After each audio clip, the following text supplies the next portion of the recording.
Des idées très connues de la Chassidoute, Yerida Letzorech Aliyah. Une personne, il passe des moments difficiles dans sa vie, il passe des épreuves, mais en réalité, c'est pour remonter encore plus haut. Il descend pour remonter encore plus haut. Et souvent, la question elle est, mais quel est le prix de cette descente? Peut-être qu'on arrive quelque part, mais on reste avec des séquelles, on reste avec des, des images, on reste avec des idées qui ont été conçues dans ces moments de difficulté, et que malgré la grande élévation qu'on va atteindre plus tard, eh ben, il y aura toujours des choses qui vont rester avec nous. Et donc aujourd'hui, la sikha qu'on étudiera, ça va être, bien sûr, l'image, l'exemple, ça va être Yaakov. Yaakov qui va aussi passer un exil très dur de plus de 20 ans, avec Lavan, avec Esav. Et puis dans notre paracha, dans la paracha de Vaishlach, on va apprendre comment, quand il revient, qu'est-ce qui se passe lorsqu'il revient, comment il revient en Eretz Israël. Donc ça va être une sikha sur un des rachis sur la Torah, sur le Père Lamed Gimel Pasuk Yutret. C'est une sikha qui est imprimée dans l'Écouté Sichot Chelek Rafé, le 25e volume de l'Écouté Sichot. Et c'est la première sikha de la paracha de Vaishlach. Alors il y a deux parties dans la sikha. Il y a la première partie du Seif Aleph jusqu'au Seif He, où ça va discuter comment Rashi comprend le pasuk qu'on va traiter. Et puis après, la deuxième partie, ça va être d'apprendre la partie plus profonde de ce Rashi. Qu'est-ce que Rashi nous enseigne sur la vie? Une sikha très profonde, qu'il faut l'étudier, surtout la deuxième partie avec beaucoup de sensibilité. Et on commence. Alors, Seif Aleph. À la pasuk, sur le pasuk qui nous dit Vayavo Yaakov Shalem Ir Shechem. Et Yaakov est arrivé entier, complet, Ir Shechem, à la ville de Shechem. Yaakov, qui avait commencé son voyage de Haran, et finalement, après 20 ans, et là il avait commencé son voyage, il arrive en terre de Canaan, après qu'il a rencontré Esav dans son chemin.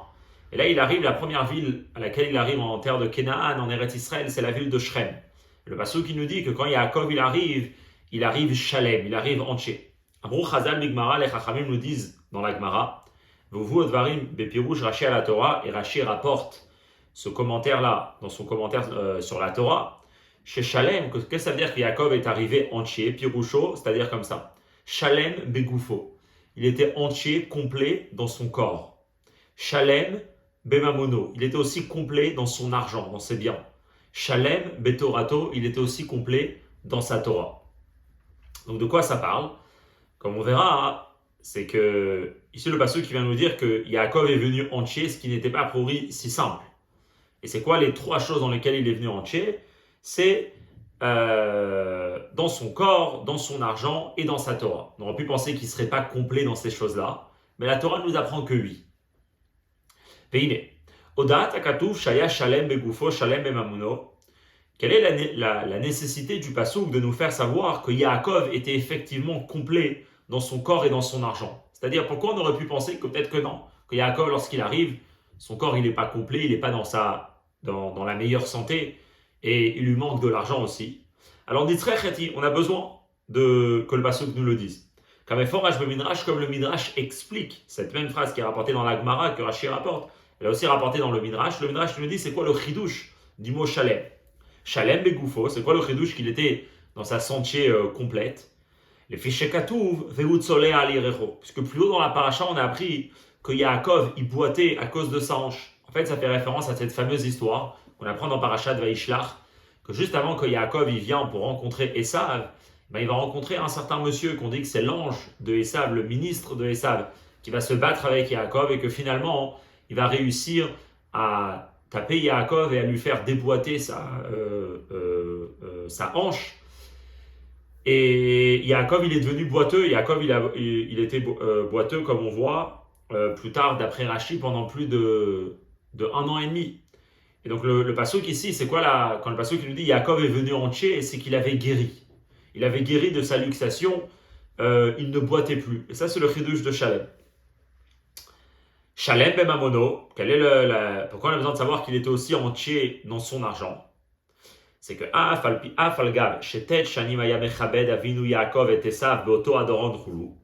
que malgré que Yaakov, on sait qu'il a préparé un très gros cadeau. D'après le Midrash, Yaakov, il a donné un cadeau à Esav qui pendant 9 ans, il lui donnait des cadeaux, il lui donnait de l'argent, il lui donnait des animaux.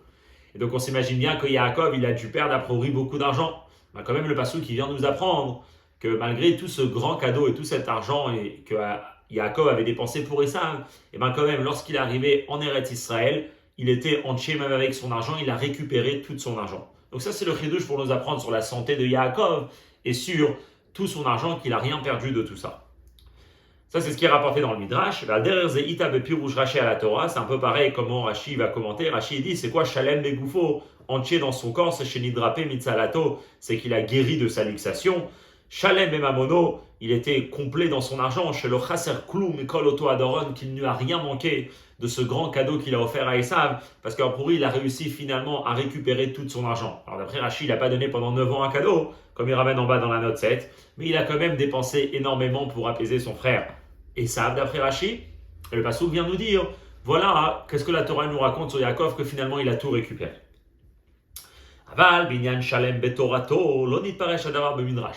Alors quel est le chidouche, quelle est la nouveauté? Pourquoi c'est important pour la Torah de nous dire que aussi par rapport à sa Torah, Yaakov il était entier? En autre mot, pourquoi on va peut-être penser que Yaakov il aurait perdu de sa Torah, que le Passouk il a besoin de nous dire que quand même Yaakov il était complet?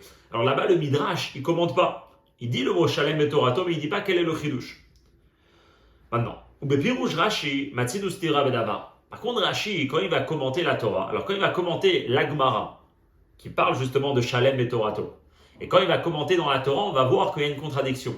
C'est pas le même chidouche à chaque fois que Rashi il explique.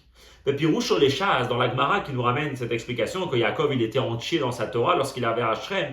Katav Rashi dit que c'est quoi le chidouche, la nouveauté, c'est chez le Shachar Talmudo mipne Torah Haderech. C'est malgré le Torah Haderech, malgré toutes les difficultés que Yaakov a parvenues dans son chemin. Yaakov il a voyagé pendant de nombreux jours, et Yaakov il était préoccupé avec toute sa famille, on peut s'imaginer, avec tous ses biens, il a rencontré Esav, c'est un chemin qui n'était pas facile. Et bien quand même, la Torah nous raconte que lorsqu'il est arrivé à Shrem, il n'y a rien qui lui manquait de cette Torah. Et ça c'est le chidouche de Shalem et Torato. Ça c'est comment Rashi va commenter la Gemara. Aval Bepirouche la Torah, mais Rashi quand il va commenter la Torah, il dit c'est quoi Shalem et Torato? Il dit Katav shelo shachar talmudo bevet lavan, que le chidouche que Yaakov était complet dans sa Torah, c'est que malgré les 20 ans qu'il a passé chez Lavan, ben Yaakov il n'a rien oublié de tout ça. Et lorsqu'il arrive en Eretz Israël, il est entier avec toute la Torah qu'il avait étudiée. Parce qu'on sait que Yaakov il avait passé 14 ans avant d'aller chez Lavan, il avait étudié dans la yeshiva, il avait passé 14 ans à la yeshiva. C'est quoi le chidouche de Shalem? C'est lorsqu'il revient en Eretz Israël, il n'a rien manqué pendant tous ces 20 ans qu'il était chez Lavan. Il n'a rien perdu, il n'a rien oublié de tout ça. Donc après Rashi, il dit, on voit dans Rashi, c'est intéressant, Rashi commente la Gemara, Rashi commente la Torah, mais pourtant, dans ces deux endroits, il ne va pas commenter la même chose. Donc ce qu'on va essayer de comprendre dans la Sikha, ça va être Tzarich Lavin, il faut comprendre, Ma'utam Ashinui ben Shina Pirushim, quelle est la raison pour cette différence entre les deux explications de Rashi? Qu'une fois Rashi explique que le chidouche de Shalem et Torato, c'est lié avec le fait que Yaakov n'a rien oublié malgré ses 20 ans chez Lavan. C'est comme ça qu'il explique dans la Torah. Mais dans la Gemara, il explique que c'est plus lié avec le fait qu'il n'a rien oublié dans son chemin, dans son voyage là qui venait de voyager jusqu'à qu'il arrive à Shechem. Ça, c'est la question. Le Rabbi continue. Yeter alken plus que ça. C'est pas juste une question pourquoi Rashi choisit d'expliquer différemment une fois dans la Gemara et dans la Torah. Rabbi va dire que si a priori on est plus amené à suivre la façon comment Rashi explique la Torah et comment Rashi explique la Gemara, a priori la façon comment Rashi explique la Torah dans ce contexte-là, Rashi aurait dû plus expliquer que le chidouche de Shalem et Torato, c'est pas lié avec les 20 ans chez Lavan, mais plus avec le fait qu'il n'a rien oublié dans le voyage, dans les mots. Il était alken, plus que ça. C'est pas juste une question pourquoi cette différence, mais c'est que les chora a priori, ipramistabra, la logique, c'est-à-dire d'inverser, ce serait plus logique. Pourquoi? Et puis Roucho la Torah, dans son commentaire sur la Torah, Shebo Mefaresh Rashi Pshuto Shel Mikra, dans lequel Rashi va choisir ce modèle et cette méthode de commenter la Torah dans son sens le plus littéral des mots et du contexte dans lequel les mots ils sont écrits. Alors a priori, quand on voit le contexte que la Torah elle est en train de parler, la Torah elle est en train de nous raconter quoi? Elle est en train de nous raconter de Yaakov qui arrive à Shechem.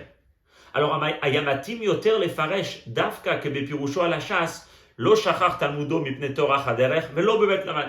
Mais a priori, ça serait plus approprié de commenter que le chidouche de Shalem et Torato, c'est que Yaakov n'a rien oublié malgré le voyage qui vient de voyager. Pourquoi? Shalem et Forage Bekatouf, de quoi le passage qui parle? Vayavo Yaakov Shalem Ir Shechem. Que Yaakov est arrivé entier à la ville de Shechem. Des misem ashma lechora lefim pshuto shel mikra, shachidush bazé, shaya Yaakov Shalem, shayach lebo lechem. Qu'est-ce que ça a l'air du pasuk? Que c'est quoi tout le chidouche que la Torah veut te dire par rapport à Shalem? C'est lié avec le fait que malgré que Yaakov il est arrivé à la ville de Shrem, et ben quand même il est Shalem. Alors, si le mot Shalem est lié avec l'étape que maintenant Yaakov il est en train d'être, qui est que Yaakov il arrive de façon complète à la ville de Shrem, alors venons on saute la parenthèse, Veimken si c'est comme ça.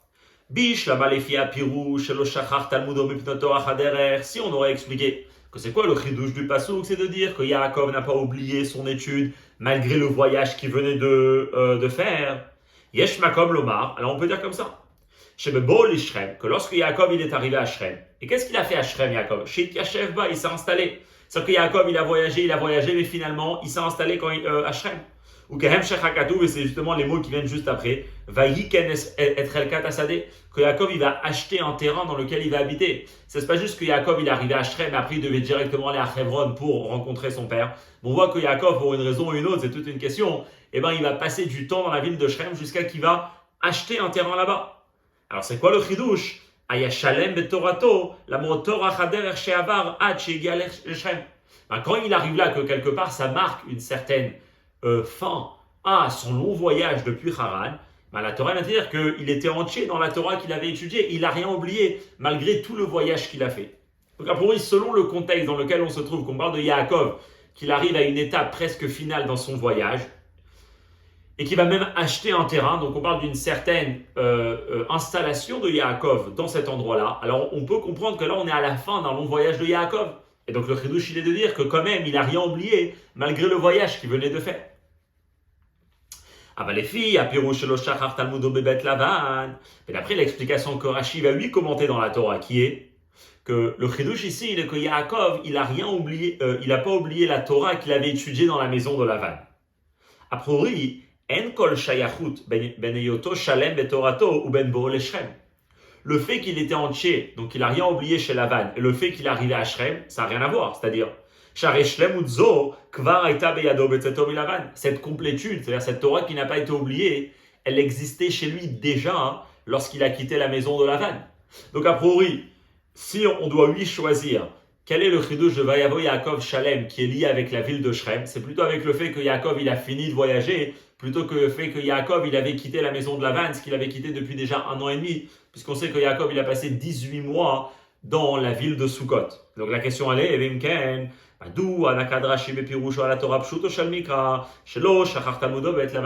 comment ça se fait que Rashi il va choisir l'explication quand il va commenter la Torah, que le chidouche de Vayavo Yaakov Shalem Ir Shechem, c'est pas que Yaakov n'a rien oublié dans le voyage, qui a prouvé le contexte qu'on est en train de parler, le voyage de Yaakov et son installation dans la ville de Shrem, mais c'est que Yaakov n'a rien oublié quand il était dans la maison de Lavan, ce qui a prouvé n'est pas du tout maintenant le contexte. Depuis le début de la paracha de Vaishlach, on sait déjà que Yaakov il a quitté la maison de Lavan. Comment ça se fait que c'est ici que on devra parler de cette idée-là que Yaakov n'a rien oublié dans la maison de Lavan?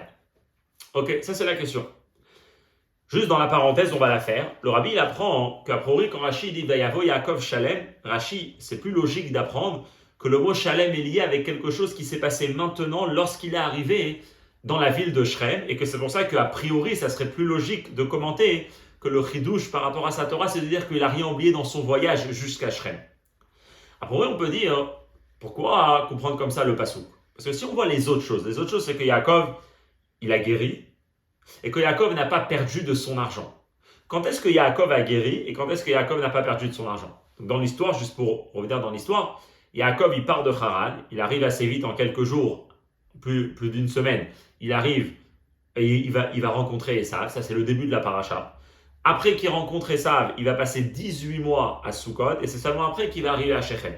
La question elle est, quand est-ce que Yaakov il a guéri donc, de sa luxation, il a arrêté de boiter. Et quand est-ce que Yaakov il a récupéré tout son argent? Alors quand on voit le Midrash, ça n'a pas l'air que ça s'est passé 18 mois plus tard lorsque Yaakov il est arrivé à Shrem. Ça a l'air que ça s'est passé très très vite. On va lire.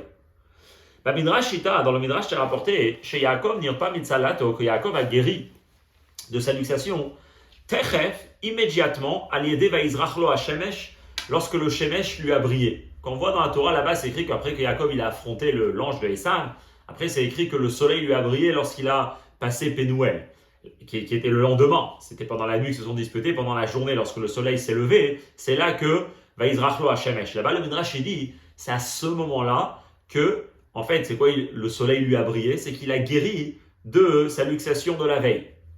Valdererze l'Inyan Adoron, et pareil par rapport au grand cadeau que Yaakov va dépenser pour Esav, là-bas c'est écrit dans le Midrash que Mile Akadosh Baruch Hu Chesrono, Dieu lui a rempli son manque et ce qu'il avait dépensé pour Esav, Ve'erzirlo miyad akol, et c'est immédiatement qu'il lui a tout rendu, comme ça c'est un miracle.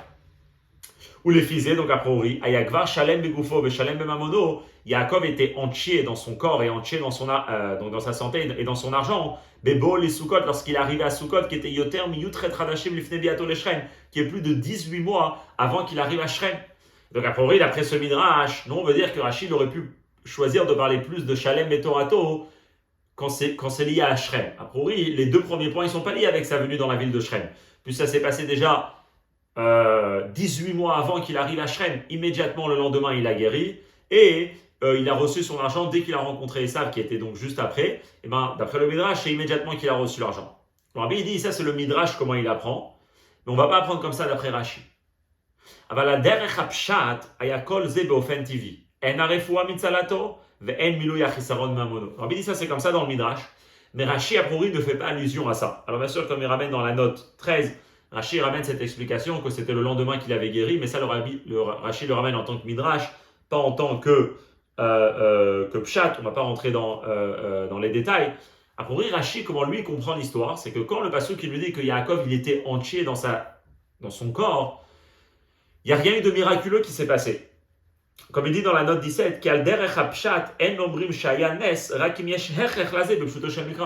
selon le Pshat, selon la lecture de Rashi, quand on prend juste le texte de la Torah, ce qu'on ne nous raconte pas, on n'a pas besoin de s'imaginer. Dans le sens où, si on ne parle pas d'un miracle, alors pourquoi on doit parler d'un miracle? Maintenant, si on apprend que Yaakov a guéri lorsqu'il arrive à Shrem, on peut très bien apprendre que comment il a guéri de ce boitement, ben c'est avec le temps, finalement, il a réussi à guérir. Quand on apprend que Yaakov il est devenu riche, Shalem Bemamono, on peut dire que ce n'était pas immédiatement, mais tout simplement, avec le temps, ses bétails et ses biens, ils se sont fructifiés, etc., jusqu'à qu'il a réussi à récupérer son argent. Comme il dit ici. Et c'est comme ça que Rashi il va expliquer que c'est quoi que Yaakov est arrivé entier à la ville de Shrem. C'est chez Bebo, li Shrem, là c'est Shalem. C'est en arrivant à Shrem qu'il est devenu complet. C'est-à-dire quoi? Kirak az nidrape bishlemut legamre begufo venitmale achisaron mikol oto adoron alede sheatzon vechulu ayu parot veravot. C'est seulement quand il est arrivé à Shrem que Yaakov a complètement guéri de sa luxation et que Yaakov a complètement été remboursé du manque de tout ce qu'il avait dépensé pour Esav. Comment?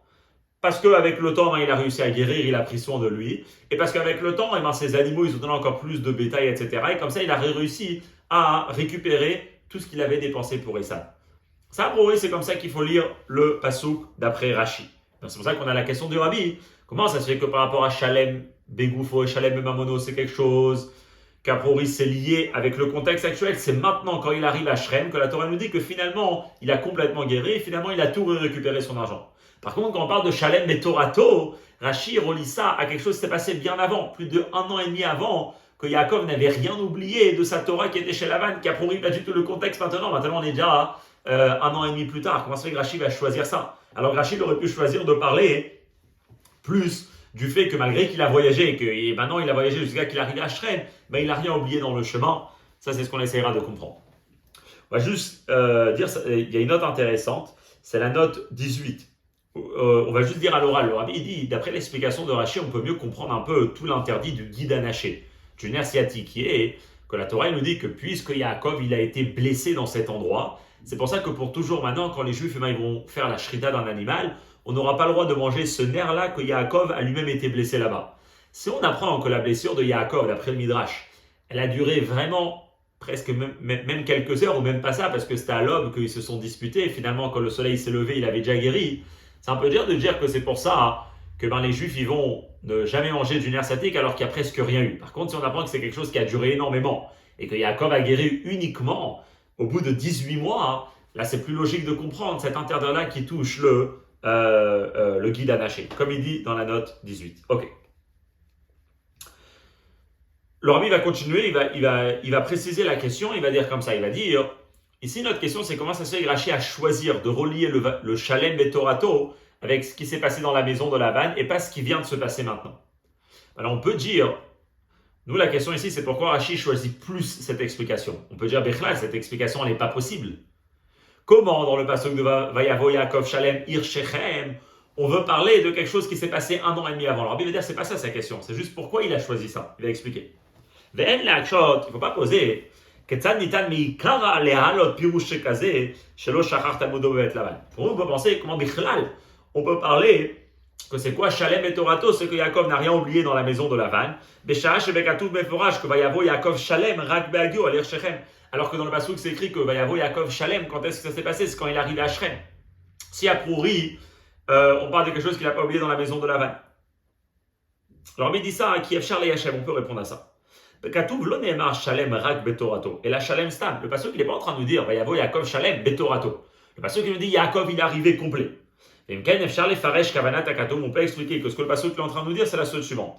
Que c'est en arrivant à Shrem que Naase Yaakov Shalem les Gamre, Yaakov lui, la personne de Yaakov est devenu complet dans tous les aspects de sa personne et ça voudrait dire Bechol Gimel Advarim dans tous les 3 aspects de Gufo, Mamono, Betorato.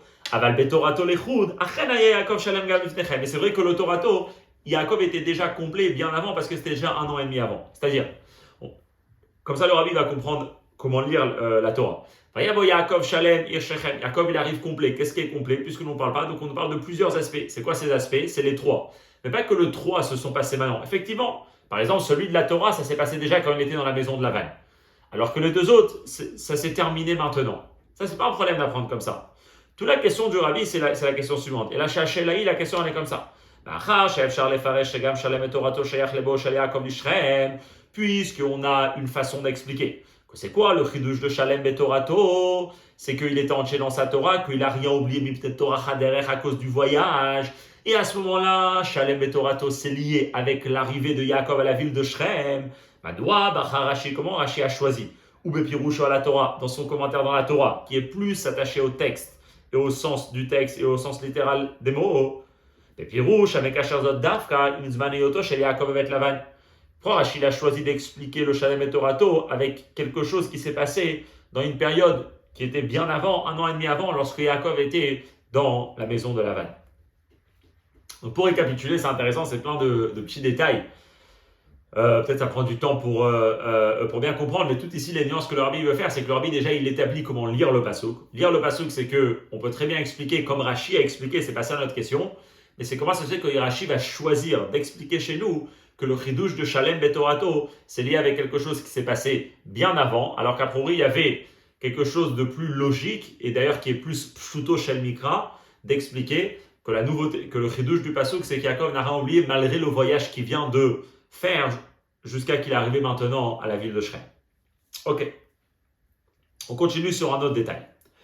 Gam tzarech lavin, aussi on doit comprendre dans Rashi. Bemidrash Shuva, inyan revi'i shebo haya Yaakov Shalem. Shalem bevanav. Lorsqu'on voit dans le Midrash, comme on a dit avant du Bereshit Rabbah, qui mentionne donc le chidouche de Shalem dans l'aspect de sa santé, de son argent et de sa Torah, on voit dans le Midrash, il y a autre chose que Yaakov, quand il arrivait à Shrem en Eretz Israël, il était entier. C'est qu'il avait tous ses enfants. Alors, c'est quoi le chidouche de dire que Yaakov il est venu avec tous ses enfants? Et c'est un chidouche. On sait très bien que Yaakov, tout au début de la paracha, juste avant qu'il va rencontrer Esav, il comprend qu'il est dans un danger de mort. Donc là, il se dit, peut-être que ce qui va se passer dans ma rencontre avec Esav, je vais séparer en 2 ma famille et au moins je réussirai à sauver un camp, et même si je vais perdre Hasvé Shalom, un autre camp. Ce qui veut dire qu'il y avait, lui, une possibilité, une éventualité que Yaakov, Hasvé Shalom, il perde sa famille. Donc c'est pour ça que le Midrash dit, c'est quoi? Vayavo Yaakov Shalem. Beram Acha Shalem Bevanav. C'est qu'il était complet aussi par rapport à ses enfants, il ne lui a rien manqué. Donc pour lui, le Midrash il rajoute encore autre chose que Yaakov aurait pu perdre et que finalement il n'a pas perdu. Mais le Mouvan, alors ici ce qu'on va essayer de comprendre, c'est les Chora Chidush de Shalem Bevanav, Mouvan Afu Bederech Hapshat, Velorak Bemidrash Derech Hadrash. C'est vrai que Shalem Bevanav s'est rapporté dans le Midrash, mais pour lui, le Chidush de dire que quand on parle que Yaakov il avait tout avec lui, c'est aussi de ses enfants, c'est aussi un chidouche, c'est aussi une nouveauté qui a besoin d'être accentuée dans le sens du pshat.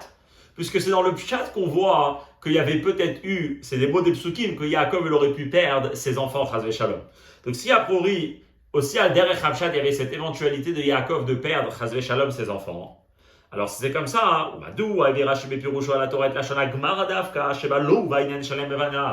comment ça se fait que Rashi a choisi de ramener que les trois? Que ça en fait c'est comment c'est écrit dans la Gemara et pas comment c'est écrit dans le Midrash qu'on nous rajoute encore une quatrième chose qui était que Yaakov n'avait pas chas v'shalom perdu un ou quelques de ses enfants.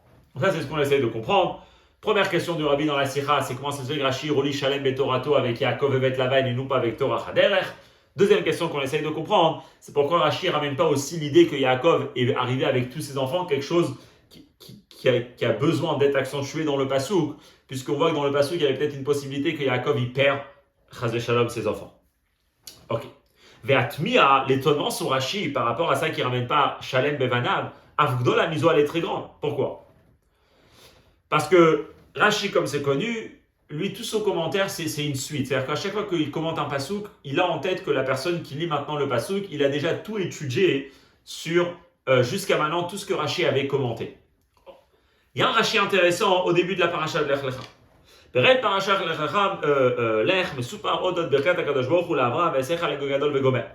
Au début de la paracha de Lech Lecha, quand Dieu vient voir Avraham, et il lui dit, va-t'en. Et là, Dieu dit à Abraham la même chose, il était à Haran, il lui dit, vas-y en Eretz Israël, le même voyage que Yaakov va faire plus tard. Ben, Dieu lui dit, et quand tu vas aller là-bas, Lech Lecha me'artzecha, vas-y el haaretz asher areka, vers la terre que je vais t'envoyer. Et après il dit, Vesecha legoy gadol, et je ferai de toi un grand peuple, et je te bénirai, et ton nom il sera reconnu par tout le monde. Alors c'est quoi ces brachot-là? Ou puis Rashi explique là-bas. Les filles, shaderech gorem et lisho shadvarim. Parce que lorsqu'une personne est en voyage, le voyage peut chas v'shalom avoir un impact sur lui dans trois domaines. Mais ma'et et bepiria verivia, elle va diminuer sa possibilité de se reproduire, donc d'avoir des enfants. Ou même ma'et et amamod, il va perdre de son argent. Ou même ma'et et hachem, une personne peut perdre de sa renommée. En autre mot, une personne est en voyage, il n'est pas chez lui, il arrive dans un nouvel endroit, et à part ça, il a toutes les difficultés du chemin. C'est très possible que au niveau de sa reproduction, ça va être plus compliqué. Qu'au niveau de l'argent, il aura moins d'argent, il n'a pas vraiment de travail, il est en train de voyager. Que par rapport à sa renommée, qui le connaît, Bechlal, il est pas stable dans un endroit. Vous dites, lorsqu'une personne elle voyage, il perd généralement dans ces trois choses. Donc Rashi dit, les kach huska lishlosha brachot alalu shiftichu alabanim chulu. C'est pour ça que Hachem il dit à Abraham, ve'esecha legogadol, etc. C'est qu'en fait, Dieu il est en train de dire que malgré que toi tu vas aller en voyage, Lech Lecha me'artzecha, il va voyager, et bien quand même tu vas voir Goygadol, tu vas voir les enfants, tu vas voir veiller chez tu auras une grande renommée et tu vas pas perdre de ton argent. Qu'est-ce que ça veut dire?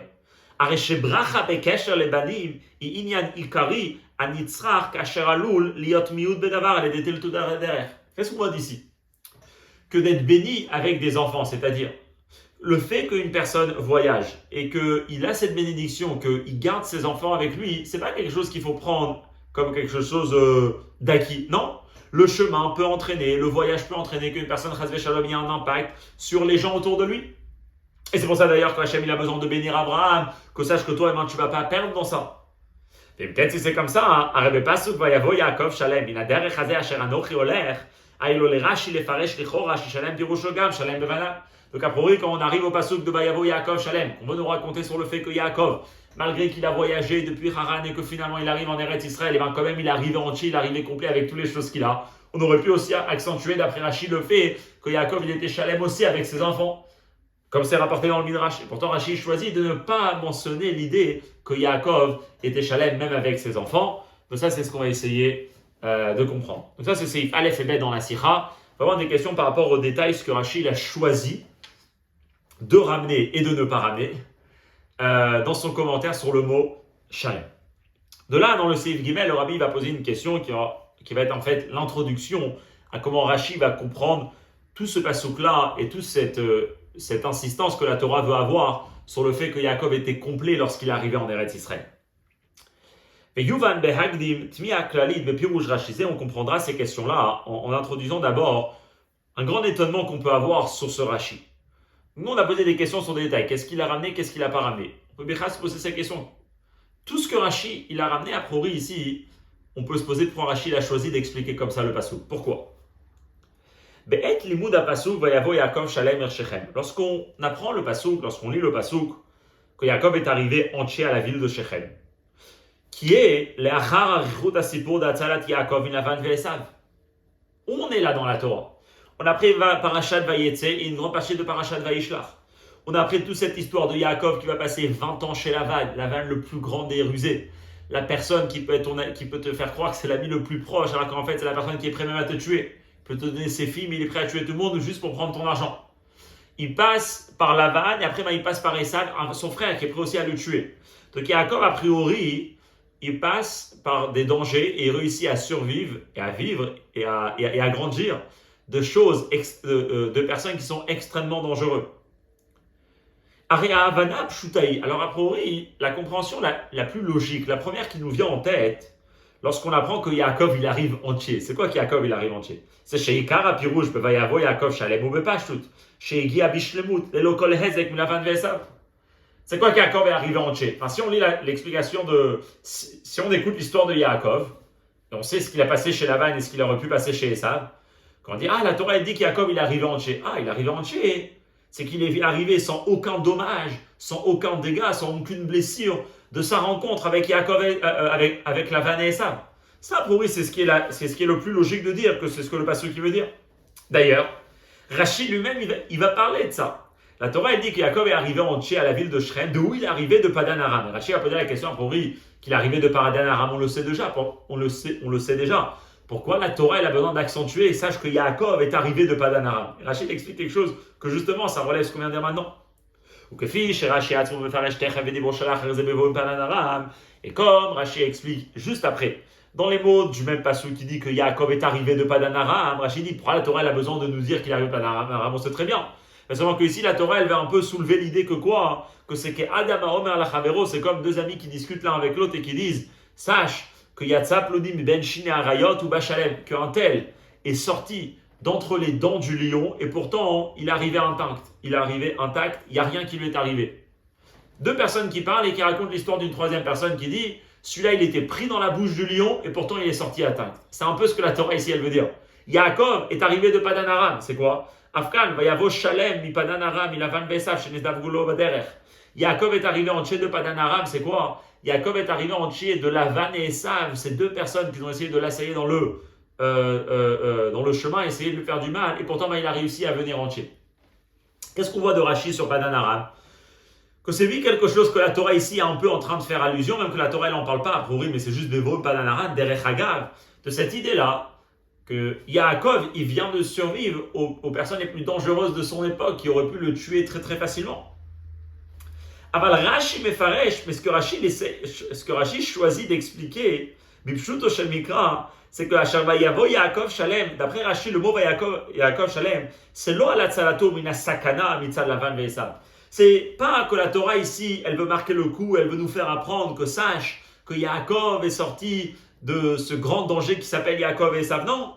Elle a un shlemut klalit, beshayachut legufo ou mamono vetorato. C'est que la Torah, elle veut s'arrêter sur des détails qui sont peut-être importants, mais qui ne sont pas tellement importants par rapport à ce que Yaakov il vient de survivre. C'est que Yaakov il a arrêté de boiter, que Yaakov il a récupéré l'argent qu'il a un peu perdu, et que Yaakov il n'a pas oublié la Torah. C'est des détails importants. Après, quand on connaît l'histoire de Yaakov et qu'on est dans le sens simple, on aurait pu dire qu'après, la première chose qui nous vient à l'esprit, c'est plus de dire que Yaakov Shalem, c'est qu'il a survécu à la Van et Esav. Et t'es amusant encore plus que ça. Hamedane, d'ailleurs, de Rashi ici. Je suis pas sûr sur les mots Vétéramisé, donc chacun comment il les comprend. Ok. Donc ça pour lui c'est la grosse question qu'il y a dans Rashi. Le pasteur dit Yaakov Shalem en connaissant tout ce que Yaakov vient de passer. Pourtant Rashi dit non, c'est pas de ça que le pasteur qui veut parler. Le pasteur qui veut parler que Yaakov il a arrêté de boiter, que Yaakov il n'a pas perdu de l'argent qu'il a un peu perdu, parce qu'il a donné un cadeau et ça, et qu'il n'a pas oublié sa Torah. Ou basé Goufat Mia, la question elle est l'étonnement il est accentué par le fait des Shalem et Goufo, en Pirusho Atzalat Goufo Misakana et la Shenrape Mitsalato. Rashi veut lui parler que le corps de Yaakov il a été sauvé, mais il ne parle pas du corps de la vie de façon générale de Yaakov qu'il a été sauvé de Lavan qui était prêt à le tuer, de Esav qui était prêt à le tuer. Non, c'est qu'il a guéri dans un détail important, il a arrêté de boiter. Mais si déjà on va parler que Yaakov il était entier, eh bien on remonte à l'essence de Yaakov, que Yaakov il aurait pu mourir, il n'est pas mort. Ça, c'est la question qu'on peut avoir lorsqu'on lit ce Rashi. Alors, on peut répondre tout simplement, Rashi ne va pas choisir d'expliquer que Yaakov a été sauvé de la vanne et Esav, parce que ça ne va pas bien avec les mots shalem. Il va dire comme ça dans la parenthèse. ואין לומר שהכרח לדבר הוא מהלשון שלם, דמזה משמע שלפני כן היה חיסרון וחיסרון בלבד, ואחר כך נשלם החיסרון. Le mot shalem, ça veut dire complet, une complétude. C'est quoi une complétude? C'est qu'avant, il y avait quelque chose qui n'était pas entier, et on l'a rendu entier, on l'a rendu complet. Ce qui veut dire que si la Torah, elle veut faire référence à des choses qu'il manquait concrètement quelque chose, qu'il y a eu un défaut, qu'il y a eu quelque chose de négatif qui s'est concrètement passé, et que Vayavo Yaakov Shalem, c'est que cette chose, elle a été complétée. Et donc peut-être qu'on veut dire que Yaakov et Esav, c'était juste des potentiels de danger. Il n'y a rien qui a manqué chez Yaakov finalement. Lavan, il voulait le tuer, mais Yaakov, il n'était pas chasser, il manquait rien, Yaakov, il était entier. Lavan, il voulait le tuer, ça voulait le tuer, il n'y a rien qui manquait. C'est pour ça que Rashi va choisir les autres choses, que Yaakov, il lui manquait quelque chose. Il était en bonne santé, mais il lui manquait quelque chose, il boitait.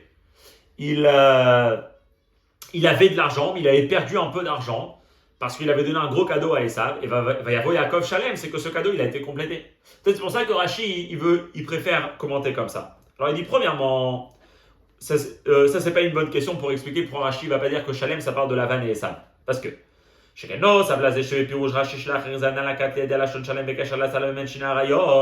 probablement Rashi, dans son mot Bebo, Padanaran, il va lui relier le mot Shalem avec le fait que sa vie, elle a été sauvée. Mais à part ça, il est pirouche rachizé goufa moucharken. Dans ce rachis-là, on voit clairement que Shalem ne s'applique pas seulement sur quelque chose qui a concrètement diminué et manqué de Yaakov, mais même sur quelque chose qui aurait pu manquer. Pourquoi? Parce que l'explication que Yaakov était complet dans sa Torah, c'est qu'il n'a pas oublié la Torah qu'il avait étudiée. Qu'est-ce que ça veut dire?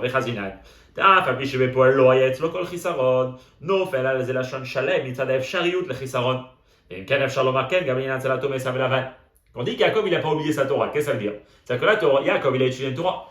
Il aurait pu avoir une possibilité que Yaakov l'oublie parce qu'il était chez Lavan, et Lavan, c'est un monsieur qui a pas du tout une bonne influence, et Yaakov, il était très occupé. Et alors que de Chilé, qu'il n'a rien oublié dans la maison de Lavan.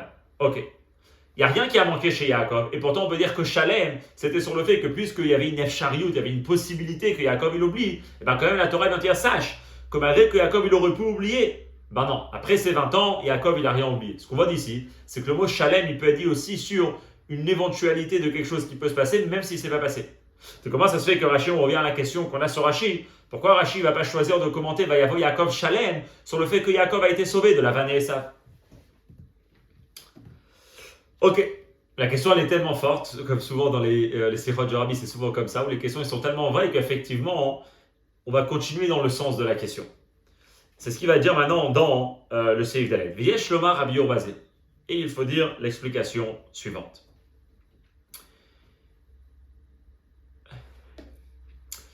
Techef lachar tzeto shel Yaakov el Haran. Venez, on revient tout au début dans l'histoire, quand Yaakov il va quitter Eretz Israël, Be'er-Sheva, et il va aller vers Haran. C'est tout ce que le début de le parashat de Vaïtse, c'est quoi? C'est Yaakov qui va faire le rêve, et Dieu va lui apparaître dans son rêve, et Dieu va lui promettre quelque chose. Iftiachlo HaKadosh Baruch Hu, Dieu lui promet, Veine anochi imach, sache que je suis avec toi. Ushmarticha bechol asher telech, et je te garderai où tu iras. Yaakov, il a une promesse, avant de partir en chemin, que Dieu lui dit, je suis avec toi, et je te garderai où tu iras. Dehainu, c'est-à-dire les fipshuto shel mikra. Les chol les roches, ashmira mesav elavan. Qu'est-ce que ça veut dire?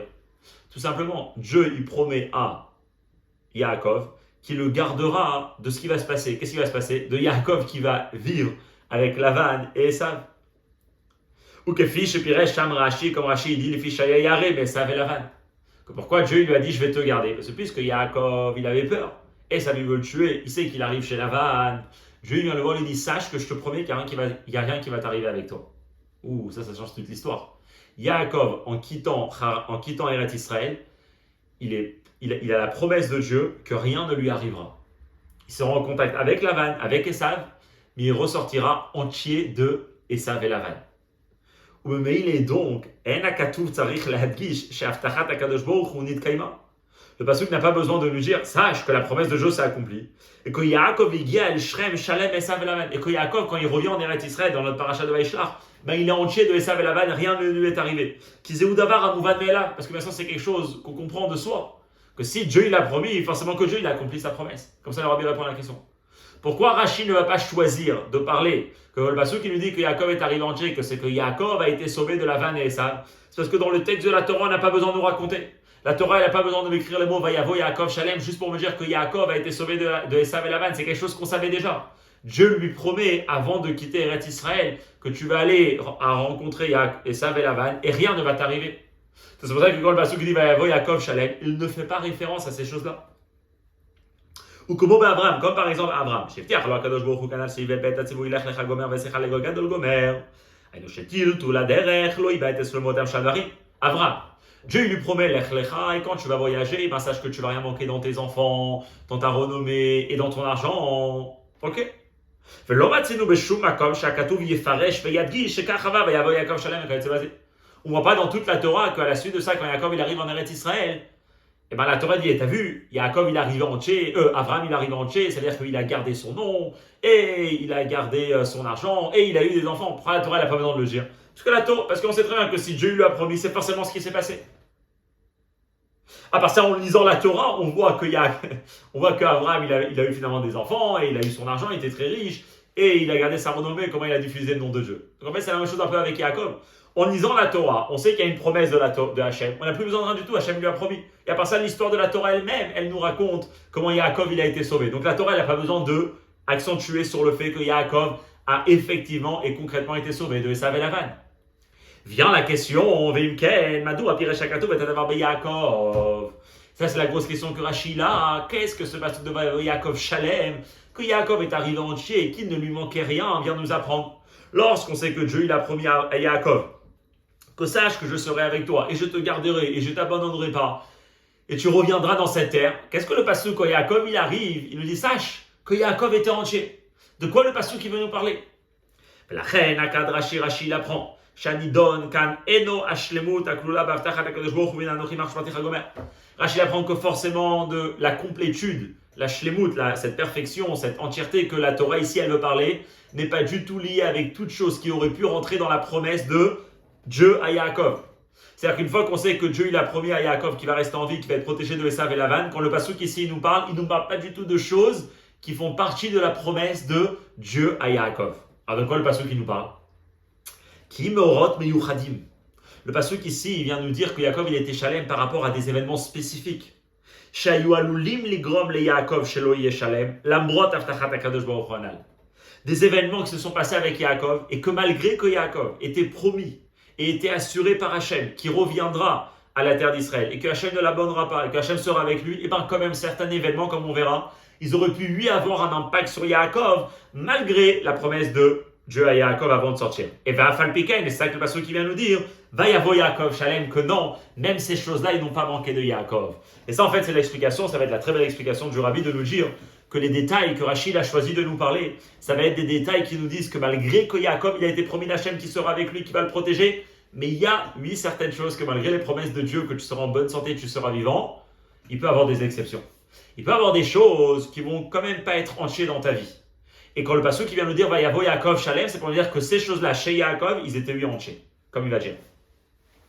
Alors, Misé Shakatou Nakat Alashon Shalem Stam, Mouchach, et je fais que le passage qui dit qu'Yaakov il était entier, sans nous dire de quoi il était entier, de quoi il était complet, ça vient nous dire que chez Loa Yazerak Biprat Mesuyam, ça ne nous parlait pas juste d'un détail, et la Shalem Kipshuto Bechol Pratav Vehem Gimel Ainanim Shemana Rashi. C'est que Yaakov il était complet dans toutes les choses, et tout ça Rashi va choisir toutes les choses qui vont venir, et qu'on connaît de la vie de Yaakov, et qui auraient pu manquer, mais que d'un côté ils font pas partie de la promesse de Yaakov, de Dieu à Yaakov au début de la paracha de Vayetze, et que quand même le passage qui vient de nous apprendre que même ces choses-là, ils étaient entiers et complets chez Yaakov. Et là, le Rabbi va citer les trois, il va nous expliquer pourquoi ces trois-là, c'est des exceptions.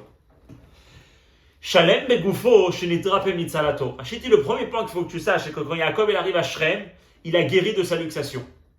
On a compris, Yaakov, il était promis par Hachem, qu'Hachem va le garder, qu'Hachem va le protéger, mais il peut y avoir des exceptions.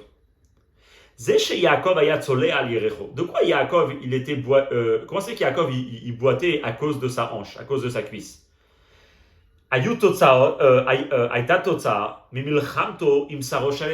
C'était bien sûr la conséquence de sa guerre et de sa lutte de Yaakov avec le ministre de Esav, Malach, un ange, Shliach HaKadosh Baruch Hu, qui était un envoyé de Dieu.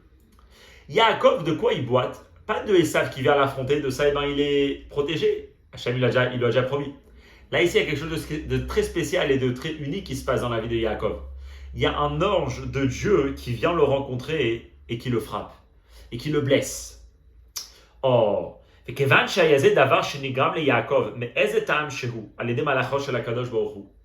fois qu'il y a un événement pareil qui vient, pour une raison ou une autre, comme il dit, pourquoi Hachem il a fait ça, c'est une bonne question. En tout cas, il y a quelque chose qui s'est passé, que dans le plan divin de Hachem, Dieu il a envoyé un malach pour aller blesser Yaakov. Puisqu'ici on ne parle pas d'une personne normale, on parle d'un ange. On aurait pu penser, et c'est pas on aurait pu penser, Mouvan, on comprend bien, que chez Enze Shayach El Mashen Nishlal, Alede Haftacha Ushmarticha Mesav Elavan, que ça, d'être protégé de ça et d'être épargné de ça, ne fait pas partie de la promesse que Dieu il a dit à Yaakov que tu seras protégé de Esav et Lavan. En d'autres mots, il y a Yaakov qui part et que Dieu lui protège, il lui dit tu vas être protégé de tout cet antisémitisme que des Lavan et Esav ils veulent te faire. Après, il y a des choses qui existent dans le plan divin, que Dieu parfois il envoie des anges pour une raison ou une autre, et que ces anges-là ils viennent intervenir dans la vie de quelqu'un. Et là, on aurait pu penser que peut-être dans ces choses-là, Yaakov il n'était pas entier. C'est quoi le chidouche de la paracha de Vayavo Yaakov Shalem? Malgré que ça ne faisait pas partie de la promesse de Yaakov, parce que ici c'était un ange, donc c'était un envoyé de Dieu qui était en train d'intervenir, et bien quand même dans ça, Hachem, il a guéri Yaakov et Hachem était complet dans ça. Shalem bemamono shelo chaser klum mikol oto adoron. C'est quoi le deuxième point que Rashi dit, qui ne faisait pas partie de la promesse de Yaakov, de Dieu à Yaakov? C'est que Yaakov, il n'a rien perdu de son cadeau qu'il a donné à Esav. Alors, Gam lachar netinat kol oto doron le Esav, nishar beyad Yaakov rechush gadol. Kamouva, mipashut aktuvim.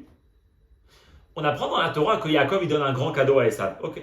Maintenant, on s'imagine bien que même après qu'il a donné ce grand cadeau, Yaakov, il a encore gardé énormément d'argent. Vous savez très bien dans la Torah ce que c'est écrit, Vaïfrot, Saïch, Meod, Yaakov était extrêmement riche. Vaïfrot, il s'est étendu, il a explosé énormément. Il avait énormément de biens, d'animaux, d'argent, d'or, etc. Ok, il a donné un grand cadeau à Esav. On s'imagine bien qu'il est resté quand même extrêmement riche, même après le cadeau qu'il a donné à Esav. Mais il est donc. Même si chez Yaakov, le manque, donc ce qu'il avait dépensé pour Esav ne serait pas revenu dans ses mains, et il l'aurait perdu. לא היה זה ממעיט מקיום הבטחת הקדוש ברוך הוא ושמרתיך גומר, לא אעזובך גומר, דהיינו שיהיה לו לחם לאכול גומר. Ça fait pas partie de la promesse de Dieu à Yaakov. Qu'est-ce que Dieu dit à Yaakov? Et je te garderai et je t'abandonnerai pas. Et quand Yaakov il dit c'est quoi? C'est qu'il aura toujours du pain à manger et des habits à porter, etc. Ce que Dieu il a promis à Yaakov, c'est d'avoir toujours de quoi se nourrir pour ses besoins. Et peut-être même aussi de la richesse. Le fait que Yaakov, ça va lui manquer un peu, c'est de milliardaire, il a un peu perdu une centaine de millions par exemple, mais il reste encore extrêmement riche. Donc le fait que le cadeau de Esav ne lui a pas été complété, c'est pas un manque et ça ne fait pas partie des choses qu'il a été promis par Yaakov, par Dieu, et donc Dieu devait lui donner ça. C'est ça le chidouche de notre pasuk, Vayavo Yaakov Shalem. C'est comme Mikol Makom, Mila Kadosh Baruch Hu et Kol Achisarot Mikol Otodoron. Dieu quand même, il a rempli tout le manque qui était créé chez Yaakov de ce cadeau qu'il avait dépensé pour Esav. Donc encore une fois, on voit que ce qu'Oz Rashi qu'il est en train de choisir ici, c'est des petits détails qui sont spécifiques, qui ne faisaient pas partie de la promesse de Dieu à Yaakov avant d'aller en exil, et que quand même, la Torah elle nous raconte que quand Yaakov il revient, par même ces choses-là qui ne faisaient pas partie de la promesse, Dieu il va lui compléter, il va le guérir complètement, et il va de très très riche qu'il était et que d'un peu qu'il avait perdu, ben même ça il va le récupérer. Maintenant on va comprendre, on va arriver au troisième point, Shalem Betorato. Rashi ici il doit trouver quelque chose, bien sûr qui est lié avec le texte du Passouk, mais il doit surtout trouver quelque chose qui ne fait pas partie et qui n'était pas assuré dans la promesse que Dieu avait déjà promis à Yaakov. Qu'est-ce que Rashi va trouver qui aurait pu être une exception que Yaakov aurait lui manqué dans sa Torah? C'est le temps qu'il a passé dans la maison de Lavan. Comme il va dire ici, ça n'était pas assuré dans la promesse de Dieu à Yaakov, que Yaakov ne le perde pas. Comme on va voir. Shalem betorato, c'est shelo shachar talmudo bevet Lavan. Netinat amakom lekar chez Yaakov ishkach et talmudo bevet Lavan. Qu'est-ce qui nous aurait fait penser que Yaakov, il oubliera son étude chez Lavan? C'est ena mechamat hashpa'a shel sheuto yachad im Lavan arasha. C'est pas du fait que, puisque Yaakov il était dans la présence de Lavan Aracha, dans l'influence d'un rachat, peut-être qu'Yaakov va être impacté et que de ça, Yaakov il va oublier sa Torah. Ça non. Pourquoi? Al-Kar, Bikesh Yaakov et Shafti Beshalom. Ça c'est dans Parashat Vayetse, Yaakov il va demander à Dieu et que je puisse retourner en paix. C'est quoi Beshafti Beshalom? Rashi là-bas il dit Shalem minachet. Shelo elmad midarke lavan. Yaakov, il sait qu'il va être dans la présence de quelqu'un qui va être son beau-père, qui va vivre avec lui 20 ans, et qui est une très mauvaise personne, un grand voleur, un grand trompeur. Avant de partir, il prie à Hachem, et il lui dit, Dieu fasse que j'apprends pas des comportements de Lavan. Ve'adavar nitkayem. Et la chose, elle s'est accomplie. Yaakov, il avait demandé, et c'est quelque chose que Dieu lui a donné. Que livré Yaakov sheshalach lomar le'esav, im Lavan arasha garti, ve'tarek mitzvot shamarti, shelo lamati ma'asavarai. Au début de la paracha, Yaakov il envoie à Esav, il lui dit j'ai habité avec Lavan, le mot Garti, c'est la valeur numérique de 613. Et en fait, il lui dit que sache que j'ai habité avec Lavan Aracha, mais j'ai gardé les 613 mitzvot. Donc le fait que Yaakov aurait pu oublier sa Torah, c'est pas lié avec le fait qu'il passait du temps dans la présence de Lavan et qu'il a été influencé pour lui. Parce que ça, c'est sûr, Yaakov il avait déjà prié à Hachem et cette chose elle s'est accomplie. La Torah elle n'a pas besoin de nous le dire. Mais on aurait pu lui penser que Yaakov, il y a quelque chose qui se passe qui fait qu'il oublie sa Torah. C'est pas juste le fait qu'il travaillait pour Lavan, il était plus investi, engagé dans son étude de la Torah. Et là, les fiches, Bioto bebet Lavan Yaakov asuk bimtsirut gola bavodato kero etzon, kefi shadavar tzarich leasot al pitoire.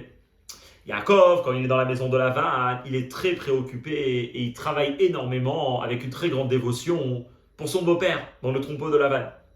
Alors c'est vrai qu'il travaille comme ça, hein. Il y a toute une sikha d'ailleurs dans le Chelek Rafé, dans Parashat Vayetze qu'on apprend, que Yaakov nous apprend comment un employé doit travailler sur Alpit, il doit travailler pour son propriétaire.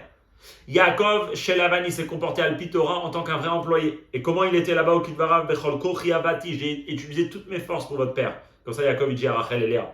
Haïti Bayom Gomer, Balayla Batidat Shenatimena, j'ai travaillé le jour, j'ai travaillé la nuit, le sommeil il s'est échappé de mes yeux. Donc il a vraiment passé énormément de temps dans le travail. Qu'est-ce qui se passe quand on passe énormément de temps dans le travail, même que c'est Alpit Torah? Ou Bofenze Avad Esrim Shana, et ça c'était pendant 20 ans. Vimken. A priori, ça serait très logique de dire que Yaakov il a oublié sa Torah. Et ça, c'est pas quelque chose qui va être promis dans la promesse que Dieu lui avait dit. Et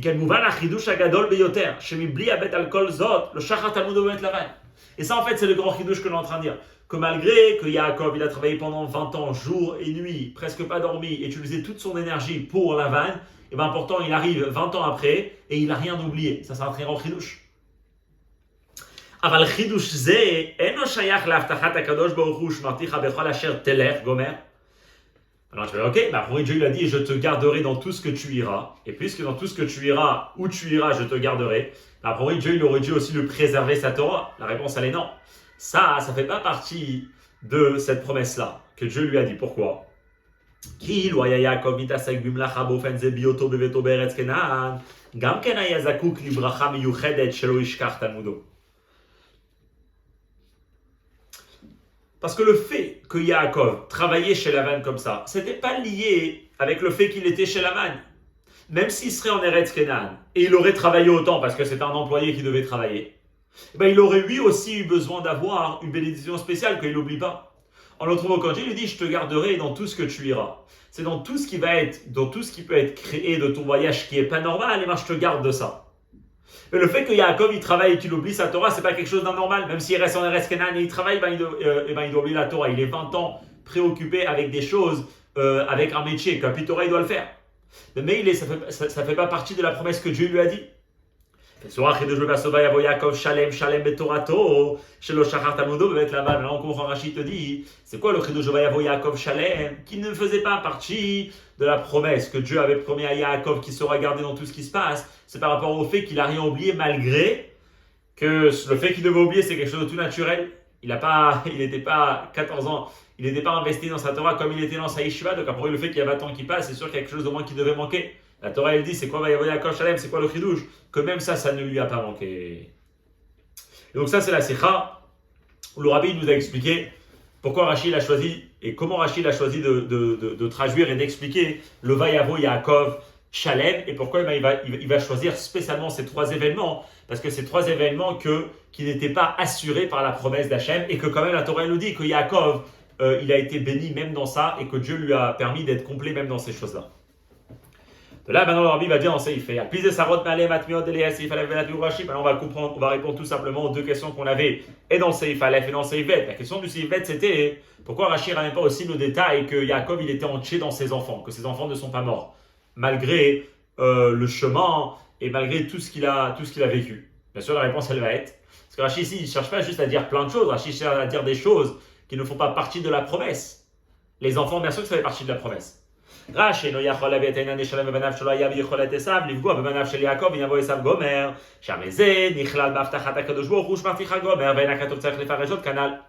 Rashi n'a pas besoin de ramener que Yaakov, il a réussi à revenir avec tous ses enfants, malgré qu'il y avait un danger de Esav, c'est parce que Yaakov était promis par Hachem que Esav ne pourra jamais lui faire du mal, ni à lui ni à ses enfants. Avant qu'il parte, Dieu lui promet, il lui dit Ushmarticha, et je te garderai de Esav, t'as rien de quoi avoir peur. C'est pour ça que la Torah, elle n'a pas besoin de venir et de me dire Vayavo Yaakov Shalem, il a eu ses enfants, parce que si Dieu il a promis, c'est sûr qu'il a accompli. C'est pour ça que Rashi va choisir des éléments dans Shalem qui ne font pas partie des choses qui faisaient partie de la promesse. Or, le fait que Yaakov, ses enfants vont être protégés et ils ne vont pas être atteints par Esav, c'est quelque chose qui faisait déjà partie de la promesse. C'est pas de ça que la Torah elle parle dans Vayavo Yaakov Shalem.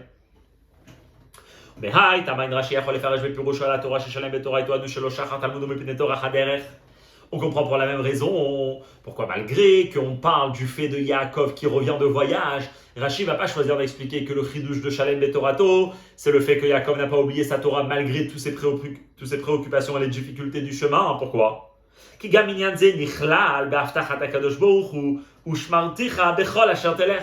שהקדוש ברוך הוא ישמור עליו מכל עניין בלתי רצוי אשר ההליכה ובכלל זה טלטול הדרך עלולה לגרום ושמרני בדרך הזה אשר אנוכי הולך. Comme on a dit tout à l'heure, on ne ramène pas des choses qui font déjà partie de la promesse. Le fait que quand Yaakov va voyager, il ne va rien oublier et il n'y aura aucune chose indésirable liée au chemin qui vont lui arriver, c'est quelque chose que Dieu lui a promis. Ushmarticha, je te garderai, bechol asher telech, dans tout ce que tu iras. Si Yaakov il serait resté en Eretz Canaan, il n'aurait pas eu besoin de voyager, et donc il n'aurait pas oublié sa Torah. Dieu lui promis que n'importe quelle chose qui va se passer dans le chemin, que le chemin habituellement va te faire oublier, ça, à toi, ça ne va pas arriver. Donc le fait que Yaakov, son chemin ne l'a pas impacté dans ses connaissances de la Torah, c'est quelque chose qui était déjà promis et qui était déjà assuré.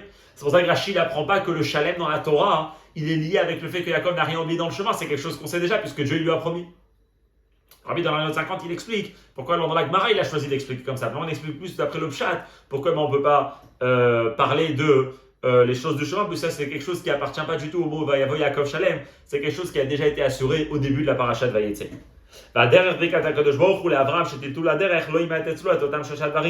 De même que, alors on comprend la comparaison, de même que parce qu'on avait parlé dans le Seif Bet par rapport à Abraham. Abraham, avant qu'il voyage, Dieu lui promet qu'il ne va pas perdre de tout ça. Et dans ce cas, la Torah n'a pas besoin d'être explicite de dire qu'Abraham, il n'a pas perdu sa renommée, il a eu des enfants, il n'a pas perdu son argent. C'est la même chose par rapport à Yaakov. Une fois que Dieu lui dit que je te garderai dans tout ce que tu iras et dans tout ton chemin, la Torah, elle n'a pas besoin de parler que Yaakov, il n'a rien perdu de son chemin. C'est pour ça que Shalem n'est pas lié avec le chemin, mais lié avec ce qui s'est passé chez Laban, parce que là-bas, il y a eu un chidouche. Yaakov, il travaille, Alpi Torah, la logique, elle est qu'on doit perdre des choses. C'est pas que Yaakov, il s'est mal comporté, donc là, c'est un travail. Non, il s'est bien comporté, que quand même, il n'a rien oublié. Ça, c'est un grand chidouche. Et c'est ce que la Torah est en train de nous dire dans Vayavo Yaakov Shalem. Ok, ça, c'est toute la sikha. Donc, c'est Aleph Bet, c'est deux questions dans les détails de Rashi. Qu'est-ce que Rashi choisit d'expliquer? C'est Gimel, une question générale qui nous amène à comprendre que Rashi, ici, comprend que Vayavo Yaakov Shalem n'est pas lié avec la promesse, parce que dans le Pshat des Psukim, on n'a pas besoin de nous dire qu'une promesse de Dieu a été concrétisée. C'est pour ça que Vayavo Yaakov Shalem, ça parle de choses que Yaakov devait les perdre, et quand même le chidouch il est qu'il ne les a pas perdus, parce qu'Hachem était à son aide et il a aidé.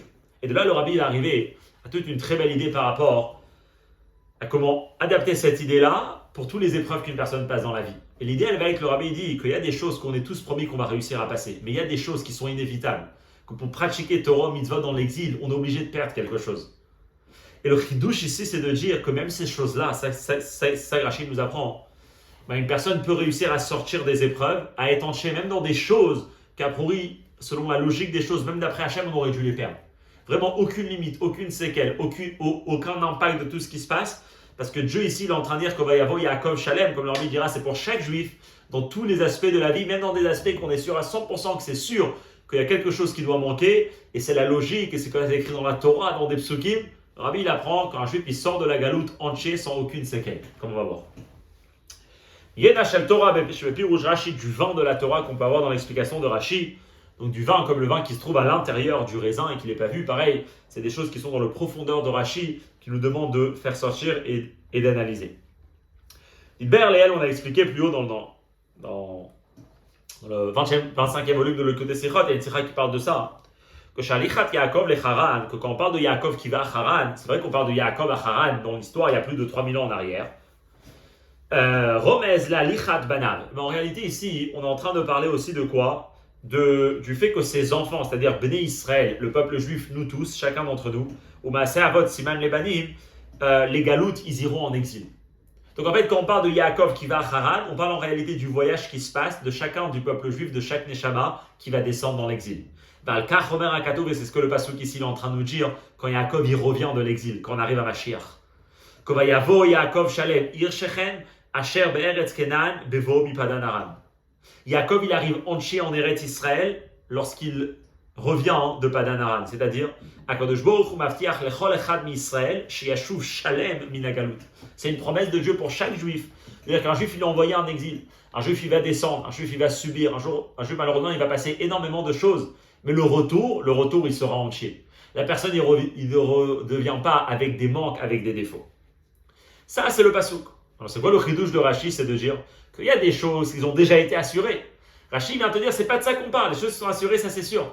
Mais même des choses qu'on aurait pu penser qui n'ont pas été assurées par Hachem avant qu'on va en exil, et bien même ces choses-là ils vont être comblées. C'est ça que Rashi vient expliquer et rajouter. Le fait que Lavan et Esav de eux-mêmes ne peuvent pas toucher Chazve Shalom à une personne du peuple juif, et que Yaakov Bashalem l'Eretz Israël, et qu'un juif, donc Yaakov, revient entier en Eretz Israël, ça c'est quelque chose de sûr. C'est pas ça le chidouche de la Torah lorsqu'on nous dit Vayavo Yaakov Shalem dans le retour d'un juif de l'exil. Il ne nous parle pas juste du fait de ne pas être touché par des antisémites, de ne pas être touché par des gens qui nous veulent du mal. Ça c'est déjà inclus dans la promesse que Dieu promet à chaque juif avant d'aller en exil. Que Dieu dit je suis avec toi, et je te garde où tu y vas. Aucune personne n'a le pouvoir de toucher et d'atteindre qui que ce soit du peuple juif. Ça, c'est la promesse déjà qui se passe avant qu'un juif y va en exil. Tous les Lavan et Esav qui existent dans le monde ne réussiront pas à atteindre le peuple juif. Chidushu, c'est quoi le chidouche Vayavo Yaakov Shalem? Shafil ou Botaminyanim, que même quand ça arrive dans des domaines. Chez les Chora, que a priori,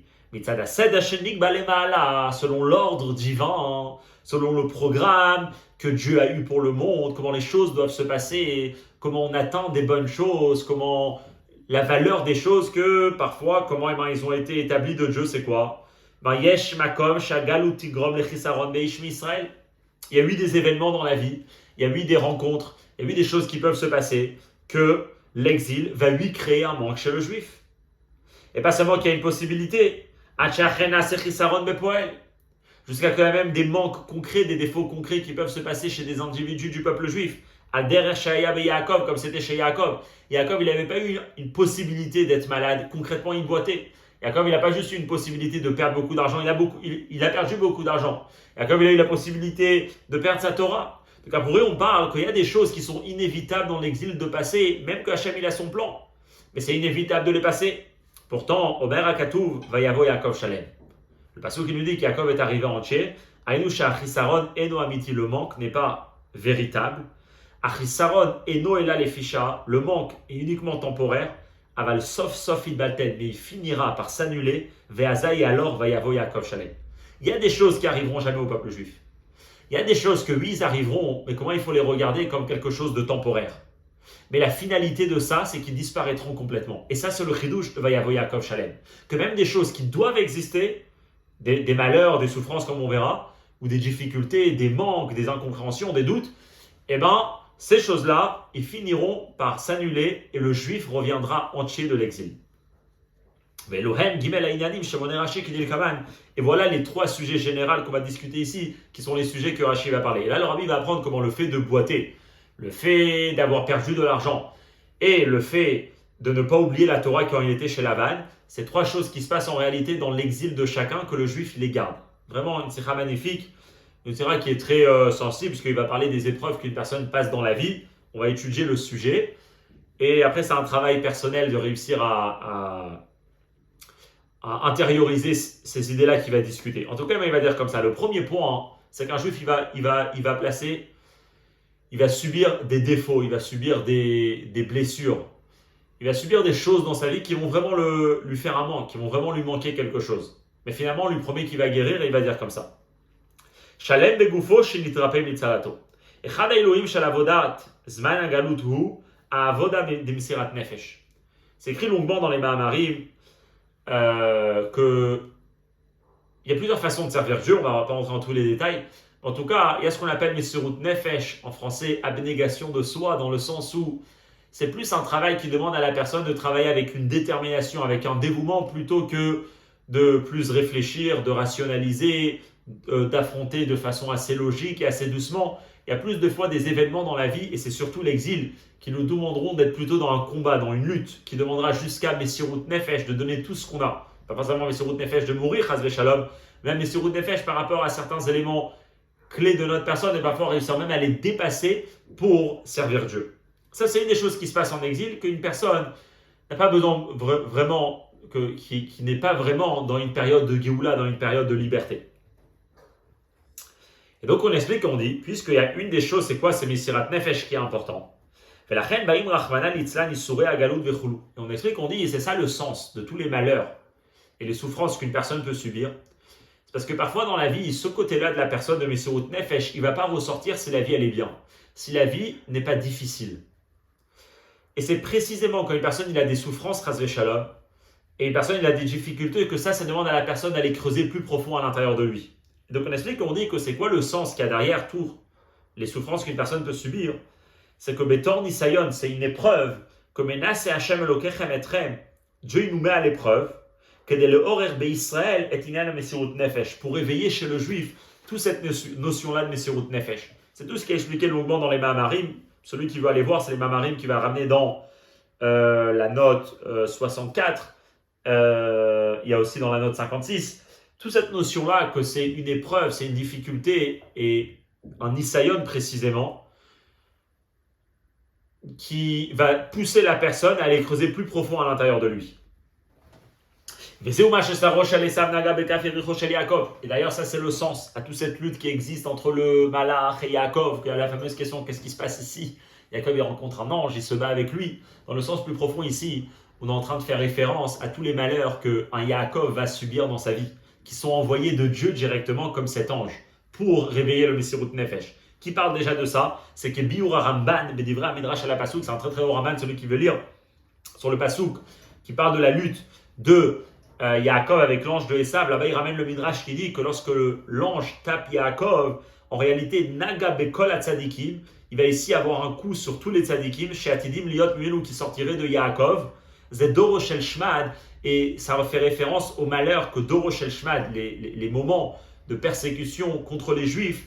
En réalité, cette histoire de Yaakov, elle fait référence à ça, à tous ces gens-là qui vont affronter des persécutions, que chez Zéou Remez, l'Issouré à Galut, Adlofen, Akaché, Beyoter, Achman el-Itzlan, que ici le Passouk il fait référence à des souffrances de l'exil les plus horribles possibles, comme là-bas, le Ramban il donne un exemple. En tout cas, ici, cette histoire de Yaakov avec l'ange de Esav, ça fait référence à toute forme de souffrance qu'un juif va subir pendant l'exil. Et là-bas, il explique et il dit que Beissourim, enfin, ici, là, il explique, basé sur le Mamarim, que ces souffrances-là, Baïm, ils viennent, pour dévoiler un caractère de la personne qui ne serait pas dévoilé et exprimé si les souffrances ne seraient pas venues. Qu'est-ce qu'on a ici?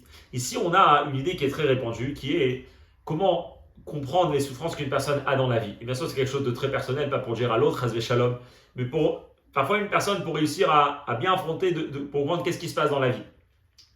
Mais une fois qu'on apprend ça, alors là c'est intéressant. Il y a des choses qui ne doivent pas exister, c'est le mal. Mais là ici, d'après ce qu'on explique, il y a des événements qui se passent dans la vie, qu'il y avait un sens derrière ça. Mais ces événements, ils sont horribles. Ces événements, c'est des événements de malheur, de souffrance. Et là, on apprend que Dieu, il crée ces événements-là. Dieu, il envoie ses anges. C'est-à-dire, c'est voulu par Hachem, mais parce que grâce à ça, le juif, il atteint un endroit de lui qui est beaucoup plus profond. La question se pose, où l'erreur peut arriver de se dire comme ça. Veinken, et donc, on aurait pu, et on peut donc avoir cette idée-là en esprit, Chas v'Shalom,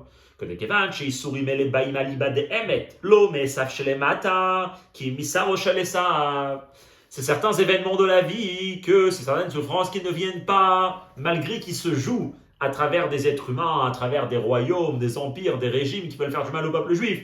Mais en réalité, ici, c'est pas eux qui sont en train de le faire, mais c'est en réalité un ange, c'est-à-dire, c'est l'ange de Esav qui est en train d'agir. C'est des événements qui se passent chez le juif pour éveiller chez lui cette force de Mesirat Nefesh. Alors là, on aurait pu penser que cet événement, il est réel, il est authentique. Cet événement, il durera et il perdurera. Pourquoi ? Parce que Dieu l'a voulu, Dieu l'a désiré. En d'autres mots, quand il y a des choses qui ne sont pas voulues par Hachem, si on peut dire c'est le mal, alors là, ok, Hachem il ne veut pas, le mal il n'a pas d'existence, il l'a temporairement. Après, on nous explique toute cette idée du Nisayon qui est dans l'imaginaire, comme il dit en bas dans la note 64, que c'est un Dimayon, c'est des événements qui se passent dans la vie que dans notre tête, on n'arrive même pas à savoir comment on va réussir à les surmonter. Et ça, c'est des épreuves. Alors on peut penser que ces épreuves, ils sont vraiment vraies. C'est pas ceux qui viennent nous apprendre, non. Quand Yaakov il revient en Eretz Israël, quand Yaakov il va affronter ces épreuves-là, il sera entier et il guérira de sa luxation. Ça veut dire quoi ? Une fois qu'une personne il termine ce travail et cette mission qu'il avait par rapport à ce domaine-là, donc il termine cet exil, les souffrances disparaîtront complètement. Ça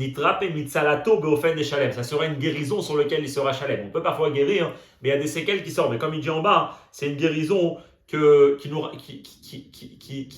laisse même pas de traces sur ce moment-là que la personne, elle était malade. Et c'est ce qu'on apprend de cette histoire. Alors comment on peut parler de ça ? A priori, il y a oui, quelque chose qui a été abîmé chez la personne. Et Tam Adavar, il a raison, elle est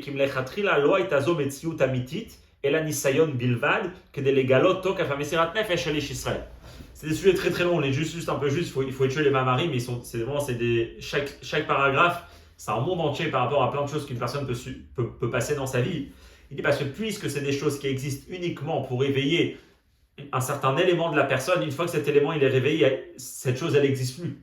Donc en fait, c'est des événements de la vie qui existent que dans l'imagination, dans la pensée, dans les préoccupations de la personne dans sa tête, mais qu'en réalité, ils n'ont aucun fondement. Et ça, c'est ce qu'on apprend du premier détail, que le juif, il sort entier, pas seulement des événements d'un goy, mais même des événements qu'a priori, ils ont été voulus par Hachem. Et bien eux, une fois que le juif, il a compris le but qui était là-bas, et il dévoile ça à l'intérieur de lui, il n'y a plus rien qui existe de ça. Parce que tout ce qui se passait, c'était uniquement pour réveiller le Messirut Nefesh, cet élément d'attachement à Dieu qui dépasse tout. Et une fois que cet élément, il est révélé, il n'y a plus rien qui existe.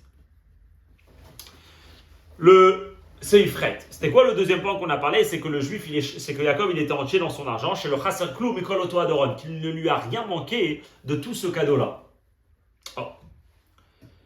Yaakov, c'est-à-dire qu'il a dépensé de l'argent. Cet argent-là, il lui restait encore beaucoup. Mais ce qu'il a dépensé, on aurait pu dire que ça, il le perd, parce qu'il reste avec énormément de choses que Dieu lui a promis. Le Chidouche du Pasuk, c'est-à-dire que même ces choses-là, la personne, elle va le prendre. À quoi il va faire référence ici ? Le Seif Zayin, il parle de Avodat Adisyonot, les épreuves. Le Seif Red, il va parler des birourim, c'est-à-dire du raffinement. Il y a des choses qui n'existent pas, comme on l'a dit avant. Ils sont là juste pour éveiller un caractère spécifique. Mais ça, c'est le mal qui existe dans l'exil, qui est le mal qui existe dans l'exil, qui est là juste pour, quand la personne il va lutter, il va dévoiler quelque chose de plus fort. Mais après, il y a autre chose dans l'exil. Il y a la vie de tous les jours, si on peut dire, pour beaucoup d'entre nous, qui est Avodat Abirourim. Ce n'est pas des grosses épreuves qui existent, mais c'est juste le fait que la personne il est en contact avec un monde qui est matériel, qui n'est pas forcément dans le domaine de la Gdusha, il est plus dans le domaine de la Klipat Noga, et que la personne il affronte ce monde-là, il doit aller travailler, il doit aller gérer des choses, il doit avoir plein d'occupations, et de préoccupations peut-être même, qui l'investit dans un monde qui n'est pas le monde de la Torah. Donc là, c'est ce qu'il va parler. Là, on va plus parler des épreuves, on va parler juste de la vie humaine, la vie, comment une personne elle vit dans le monde, sans avoir les grandes difficultés. Et que là, on peut avoir l'idée de dire qu'il y a du temps qui va être utilisé là-bas, il y a de l'énergie qui va être utilisée là-bas, qui va être perdue. On va lire. Tachlit Agalout, le but de l'exil, c'est pas juste le but de sortir comblé, ça, c'est pas juste de mettre des épreuves pour que le juif, lui, à l'intérieur, il dévoile toutes ses forces. Il y a un but pour qu'on est dans l'exil, pas seulement pour le juif, mais aussi pour l'exil elle-même. Et la gamme chez Yafor et Inyane à Galut, Ligdusha, Veyasemea Mamono. Mais c'est aussi pour transformer dans le monde qu'on est engagé, dans ce monde matériel, dans la vie de tous les jours qu'une personne du quotidien, ben une personne, il a une mission là-bas, pas seulement pour lui, mais aussi pour le monde dans lequel on est. Et c'est quoi l'idée? C'est de transformer cet exil en des choses de Kedusha et que toutes ces choses-là, ils fassent partie de son argent. Donc quand on parle de quelqu'un qui a beaucoup d'argent, quand on parle de Yaakov qui a beaucoup de biens, il y a l'aspect matériel de ça, il y a l'aspect spirituel. Parce que le juif, il a la mission de réussir au maximum de transformer ce monde et de le ramener d'un domaine de la Klippa au domaine de la Kdusha. Derrière Yaakov Avinu, par exemple, Yaakov Avinu. Yaakov, dans sa rencontre avec Lavan et Esav, c'est pas juste qu'avant qu'il part chez Lavan et Esav, il n'a jamais dévoilé son Messirut Nefesh. Maintenant, le fait qu'il a eu besoin d'être en contact avec ces personnes très dangereuses, il a dévoilé en lui des forces que jamais il aurait pu dévoiler. C'est pas seulement ça, pourquoi il va chez Lavan et Esav. C'est la chez Lakach mi Lavan Ribuyatsum. C'est parce que le temps qu'il a passé chez Laban, c'était de récupérer des choses que Yaakov avait besoin d'avoir un impact sur eux, de les transformer, de les élever à la Kdusha. Donc le but de l'exil, c'est pas seulement pour l'élévation du juif, ça c'est le premier séif par rapport au Nishonot, mais c'est aussi par rapport à une transformation que le juif ramène dans le monde. Des choses que quand Lavan, à la fin de la paracha de Vaïté, il rencontre Yaakov, il dit attends, mais tout ce que tu vois, c'est à moi, ses femmes, ses enfants, ses biens, c'est à moi. Et comme il dit en bas, Yaakov ne va pas lui répondre. Yaakov lui répond sur plusieurs choses que Lavan il va lui parler. C'est intéressant tout ce passage de la Torah. Mais Yaakov ne va pas lui répondre à cet argument parce qu'il a raison. Et Yaakov il sait très bien parce que son but c'était justement d'aller dans le monde et de le transformer. De même. Par Yaakov itapra Esav Goufa. Yaakov va rencontrer Esav, ça ne va pas juste le renforcer à lui, mais va aussi avoir un impact sur Esav. C'est quoi l'impact? À la base, Esav il est dans un matzav, dans un état de venir le tuer. Il va y avoir Esav Gomar Vaïchabekiou Vaïchakeou. Pourtant, la Torah nous raconte comment Esav, dès qu'il voit Yaakov, il va courir, il va l'enlacer, il va l'embrasser.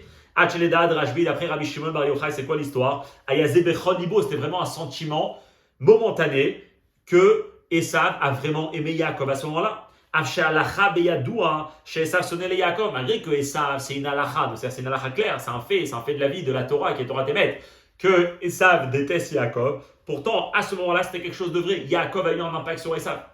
Il a transformé. Mais Zoya Achana, d'ailleurs c'était une préparation, l'Isman au moment de Mashiach, où là-bas on dit que Valou Moshim Be'ar Tzion, les libérateurs viendront dans la montagne de Tzion, l'Ishpot et Esav pour juger la montagne de Esav, Vaïta l'Hashem Amelucha, et ça sera la royauté pour Hachem. De quoi ce passage qui parle? C'est le passage de Ovadia.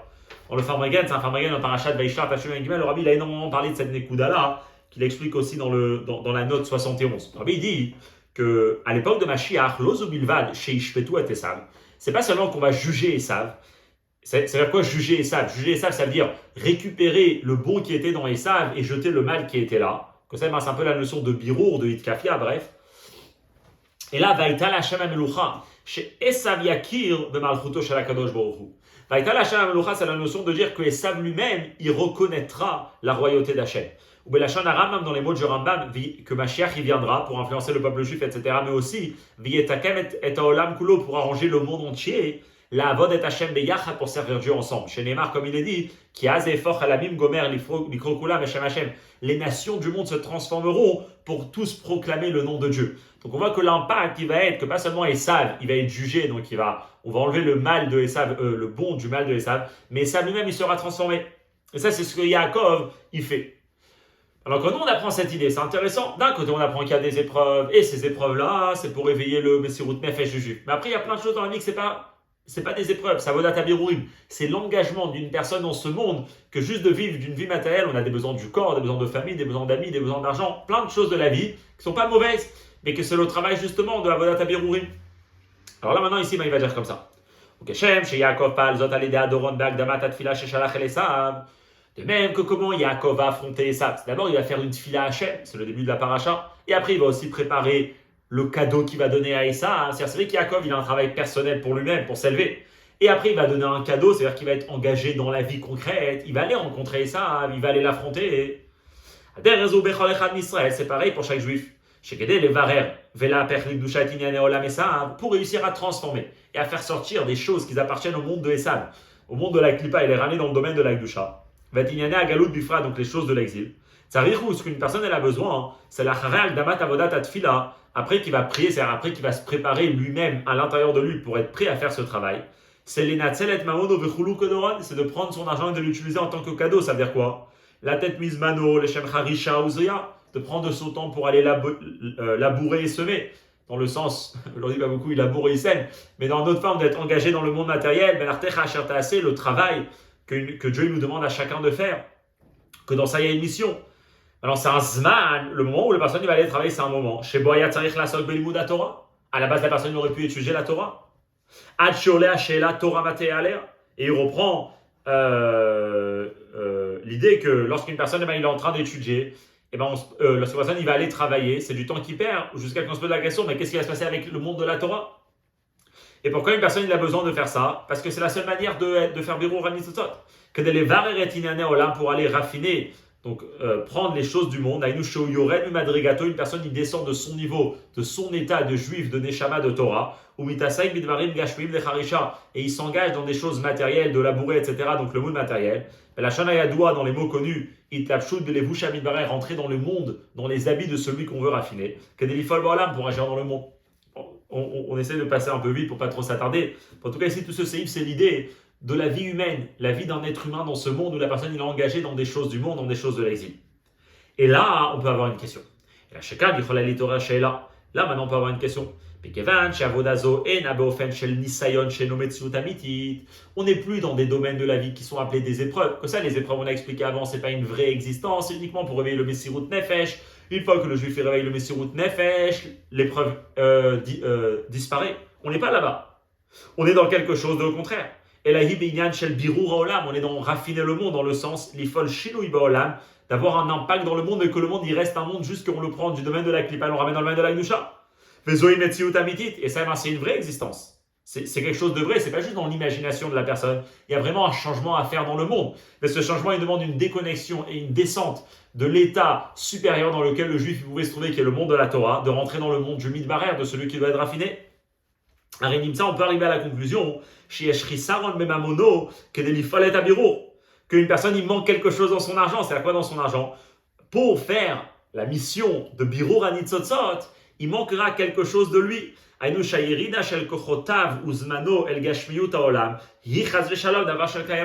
On peut penser que l'énergie et la créativité et les pensées et le temps qui va être donné pour toutes ces choses-là du monde, comment réussir à les transformer, comment réussir à les confronter, c'est quelque chose de véritable, que la personne a vraiment perdu des forces supérieures de lui et du temps qu'il aurait pu utiliser pour la Gdusha. Ça, c'est pas quelque chose de mauvais. Hachem nous a promis qu'on va sortir d'exil. Mais on peut dire que comme on fait la mission en exil, et elle est importante, on perd quelque chose de nous. Vers le ça la réponse justement, que même les choses qui ne vont pas être un grand manquement, le jeu il est complète. Il faut comprendre que même ce manquement-là, et même cette chute-là, ou les fiches amubat, c'est quelque chose de temporaire. Mais finalement, le juif, il sera et il restera entier même avec son argent. C'est-à-dire quoi? Lorsqu'on ira à la Goula, lorsqu'une personne finit ce travail-là, on prendra avec nous même les biens et les choses matérielles de chaque juif, d'une façon complète, de les élever et de les faire partie de la Gdusha. Pas penser que le travail c'est de négliger les choses matérielles et de juste garder dans la Gdusha. Le but de Mashiach, c'est de prendre ces choses-là et les faire partir de la Gdusha. Où le juif, il sent pas en fait qu'il est descendu, mais ça valait le coup pour quelque chose qu'il va recevoir, parce que l'endroit où il va descendre, lui-même, il va s'élever. À ce moment-là, que quand la personne il revient, il est entier, parce que même le temps qu'il a utilisé, et même l'énergie qu'il a utilisée, elle aussi, elle fait partie de la Gdusha. Et c'était pas juste un coup monté, si on peut dire, savoir comment parler au monde, mais réellement on n'est pas là-bas. Non, on est réellement là-bas, mais le monde lui-même, il se transforme, et le monde lui-même, il vient au domaine de la Gdusha. Ça, c'est le chidouche de Shalem Bemamono. Ça, c'est les deux. Maintenant, le troisième approuri va être intéressant. Je pense que c'est comment lire le Seif Tet. Les deux premiers, en fait, dans la vie, juste pour être clair, à chaque fois qu'on est dans une situation, ça peut être ou bien Avodat Anisionot, ou bien Avodat Abirurim. Des fois, c'est des situations qui demandent un travail avec nous-mêmes. Des fois, c'est des situations et qui existent que parce que nous, qu'est-ce que nous on va créer dans notre tête. Et il y a des situations que non, la situation en face, elle a besoin d'être arrangée. Et ça, c'est Avodat Abirurim. Et là, ici, il nous dit que dans les deux domaines, toute la descente de la personne, elle est temporaire. Et réellement, une personne, dès qu'il est dans la bonne façon de confronter cette chose-là, toutes les choses, ils sont entières, ils sont chalem. Ok. La troisième, elle va être différente, comme on verra. Parce que la troisième, les deux premières, Yaakov, il était malade, il boitait. Yaakov, il lui manquait de l'argent pendant un moment.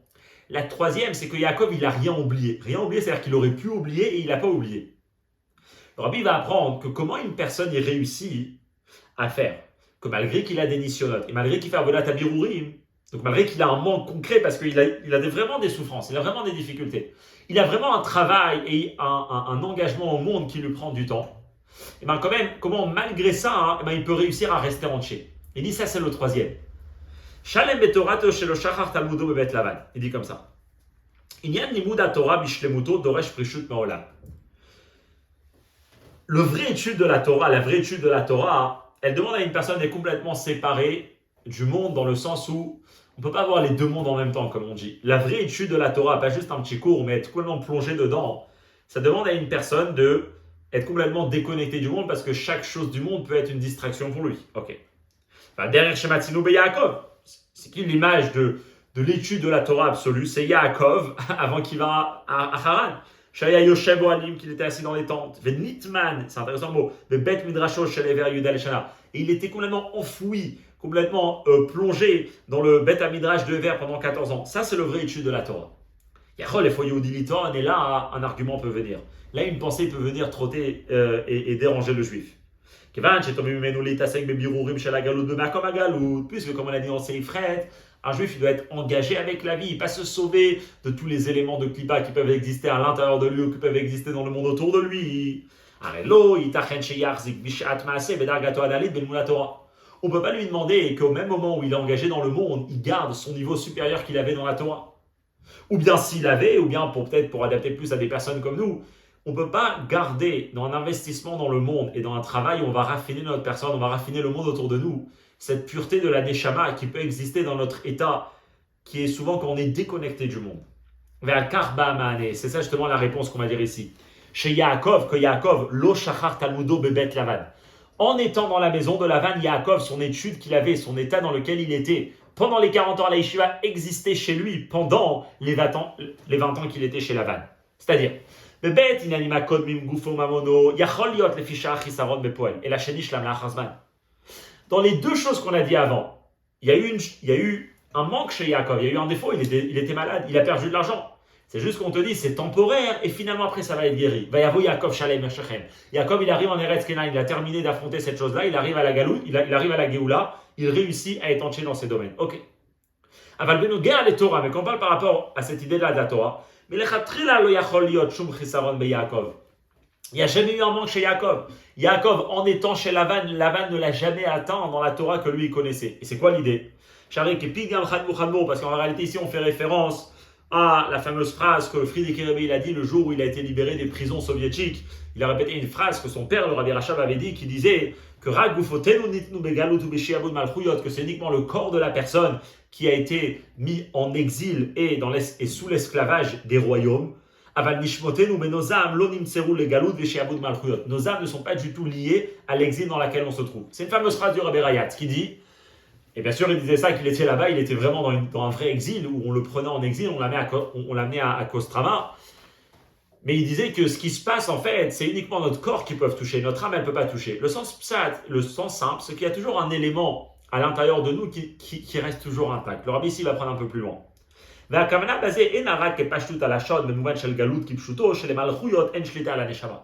Ici, ce que le Rabbi Rayat voulait dire, c'est pas seulement que des régimes du monde et des sociétés du monde et des civilisations ne pourront jamais toucher la Neshama d'un juif, ça c'est sûr. Et la Yeter Alken, c'est plus que ça.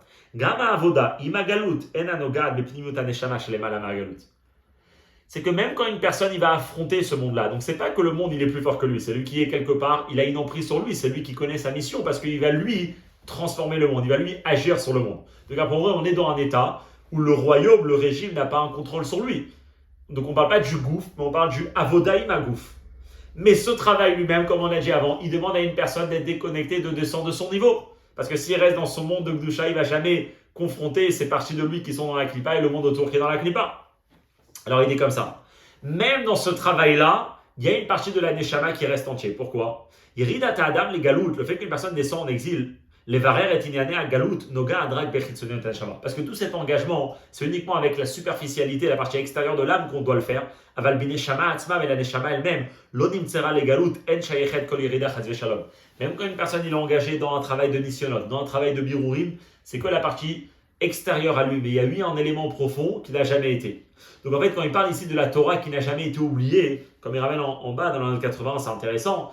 En fait, il fait référence à cette pnimiut aneshama, à ce profond de l'âme, que lui, même quand on est investi dans un travail, ce travail il touche uniquement à la chitzoniut et pas à la pnimiut.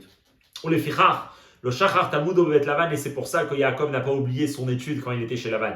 Parce que la Torah chez Lamad Yaakov, bioto nitman miprishut mina olam, la Torah que Yaakov a étudiée lorsqu'il était complètement déconnecté du monde, c'est cette même Torah que Nishara etzlo bishlemut gamavet Lavan, et ça c'est la force.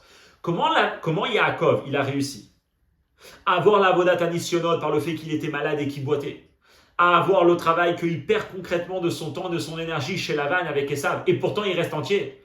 C'est parce que Yaakov c'était quelqu'un, Yaakov il avait fait ce travail, que cette étude de la Torah qu'il avait, cet état de la Neshama qu'il avait lorsqu'il était complètement déconnecté du monde, elle existait avec lui en même temps qu'il était chez Lavan, en même temps qu'il était engagé dans le monde, parce que c'était que la Chitzoniut Aneshama qui était engagée et pas la Pnimiut Aneshama.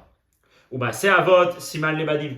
Ce qui s'est passé avec nos ancêtres, c'est un signe pour nous, c'est-à-dire chez le Kol Echad Israël, que chacun d'entre nous, chacun du peuple juif, Netinat Koach mi Yaakov, on peut prendre la force de Yaakov, chez Yeshalem, pour qu'on soit entier, Lorak Betsetomina Galut, ça te le chidush de la Sikha. Il ne faut pas prendre cette Sikha de attendre qu'on arrive en Eretz Israël, de attendre qu'on arrive à Mashiach pour parler de Shalem, et la Filou Bishat Galut Goufa, mais même au moment de l'exil, en se trouvant dans la maison de Lavan, on